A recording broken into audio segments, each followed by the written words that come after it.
Psychologists increasingly believe that play holds the key to true productivity, partly because it provides a sense of psychological relief. As one study puts it, the psychological function of play is to restore the physically and mentally fatigued through participation in activity which is pleasurable and relaxing.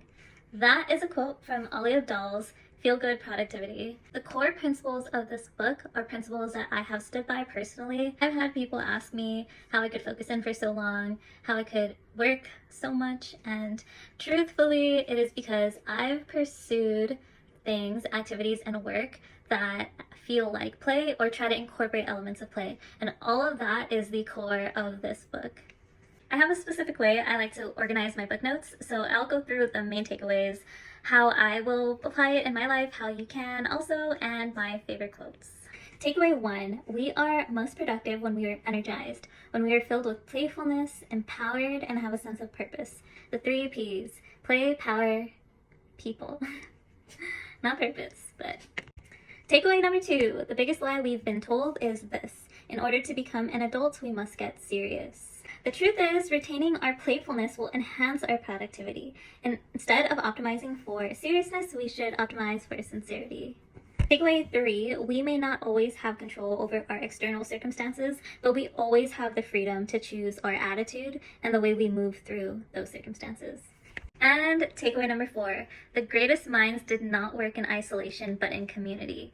Sharing ideas, good news, sorrows, being candid, all that good stuff. What will I apply? I will try to begin the day thinking about how I can make the day more playful, connect more, and show up more sincerely. In the name of empowerment, I will be more mindful of the labels I choose when I talk about myself, both internally and externally. So now, questions to ask throughout the day. How can I make this more fun? How can I connect more? How can I teach this to others? And one of my favorites, what would this look like if I was actually confident? For the sake of time, I'll choose 2 quotes that stood out that are gems in this book, but there are many more, and I would definitely suggest reading it. By adding a side quest to your day, you create space for curiosity, exploration, and playfulness, and could discover something amazing and totally unexpected.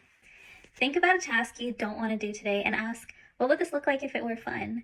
Could you do it a different way? Could you add music, a sense of humor, get creative? Viktor Frankl, an Austrian psychiatrist and survivor of the Auschwitz concentration camp during World War II, put it beautifully. Everything can be taken from a man but one thing, the last of the human freedoms: to choose one's attitude in any given set of circumstances, to choose one's own way. And that is it for my book review of Ali Abdaal's Feel Good Productivity as part of a larger book review collection called CAT, Collect Insights, Apply Wisdom, Transform. I hope you all get this book. I highly recommend it. It's a light read. If you do, let me know what you think.